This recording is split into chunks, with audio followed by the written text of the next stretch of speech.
guys, it's Tahira, and today I'm doing a review on A Court of Wings and Ruin by Sarah J. Maas.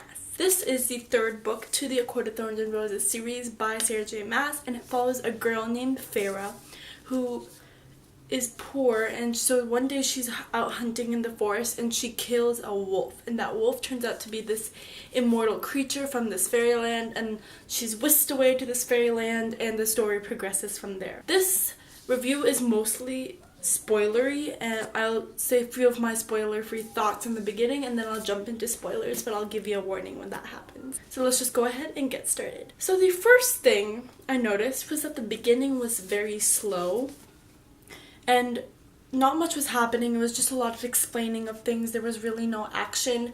A lot of the action was in the second half of the book, and so I had to kind of sometimes push myself through the beginning because it was so slow. One thing I really liked about this book was that this romance was not as strong, and the sex scenes weren't as strong in this book as in ACOWAR, and ACOWAR had like really strong ones, and I really like this one for that because personally those types of scenes tend to make me uncomfortable, so I like this book more. One, for that reason. This is a funny thing because, okay, so in this book there's a creature named Abraxas, and I don't know how to pronounce it, but it just reminded me of Abraxas or Abraxas from Throne of Glass, and I find it funny how similar those names are. Like, the first thing I thought of when I read that name was Abraxas from Throne of Glass. So I just thought I'd mention it. So one of my problems with this series is that everyone is paired up, and I know a lot of people like have this problem. I've seen videos where people discuss this, but I think there's just a problem because Sarah J. Maas likes to pair up people. Like, even if it's female, female, male, male, male, female, she likes to pair up people. There's no one that's really single. And so I think that kind of shows an idea of that you have to be with someone in order to be powerful or happy, which I don't think is healthy.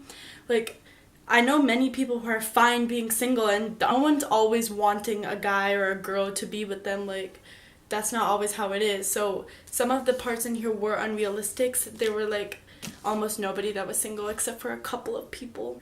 Okay, so now I had a problem. Okay, now I'm jumping into the spoilery section of this review, so just beware because there are going to be spoilers from now on. So, okay, how can I not talk about this book without talking about Moore's coming out scene? So Moore's coming out scene, I think it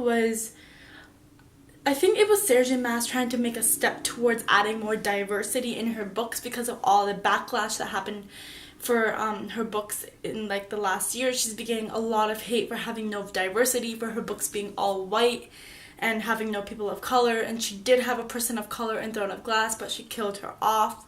This just seems like she was trying to get back for her fans that left because of those reasons, and she was just adding in diversity because of that, because it did seem kind of sudden, because her past books didn't really have anything, and then boom, A Court of Wings and Ruin had like a bunch of like a step towards diversity, which I think is good, but she did it in some wrong ways, because I saw Jenna K's review of ACOWAR, and I'll link it down below because I think it explains this problem very well, is that it showed diversity but kind of in the wrong way. It kind of used stereotypes of bisexual people and different genders and sexualities to make this book, and I think that's wrong, because if you're promoting diversity you have to do it in the right way. Otherwise, people are going to be offended, even more offended at you. In that particular scene, I think Ferris Support was really nice. She said that, "I can't wait to play matchmaker for you," which I think was really sweet.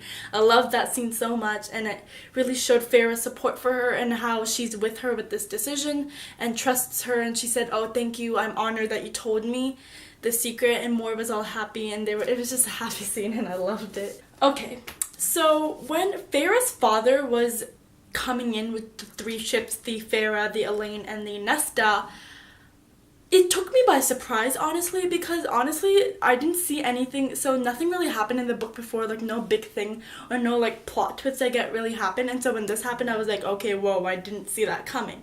But I think it's cool because I was kind of expecting it in my mind, because Farah's father was kind of absent from the story and no one really knew where he was, and so when he came I was like, oh, okay, yeah, that's where he was. Anyway, so that kind of surprised me, but also it half did, half didn't. Elaine killing the king is one of my favorite scenes in the book. I think it's so powerful of this character, especially because in the first 2 books, Elaine is kind of shown as this like girly character, and then when she kills the king, it's like such a character development for her, because it really shows that she's grown stronger and she's grown braver, and how her character is now different because of all the situations she's been through, and it really shows her how powerful she is, which I think is really great. And I really am happy that it was Elaine who did this and not like Nesta, who it would have been expected of her to do that, but Elaine, it's not really as expected as Nesta or Farah, and I'm really glad Sarah did that. So I have mixed feelings on the whole Rhys death / resurrection. So he kind of died, but then they resurrected him. Personally, I think he would have been better left off dead. I mean, I love Rhys. I love him as a character, but it would just been more powerful if he stayed dead, and it was kind of anticlimactic when he was resurrected or brought back from life. This is just my opinion. The ending kind of felt really convenient in my opinion. Like, it's a good ending. Like, it ended on a conclusion kind of, but it felt too happily ever after. I was kind of hoping, like, after all they've been through, I was kind of hoping on an ending that was more a strong ending, powerful. This just seemed like a happily ever after, and they lived happily ever after in their home city, and now they're all happy and everything's fine. But I would like to see more of the repercussions of the battle of the last 100 pages that they went through, and their mindset is kind of different because of that battle and stuff, but it kind of showed them as this happy couple that's perfectly fine. I think it should have been a different ending in my opinion. I know this was a terrible review, but I hope you enjoyed this video. It's back after a long time. It's my second book review. My last book review was Empire of Storms, which is also by the same author. Because I love this author. In the end, I ended up giving this book a 4.5 out of 5 stars. I did have some problems with it, but I ended up enjoying the story so much. It was so much fun. But I hope you enjoyed this video. I'll see you next time. Bye!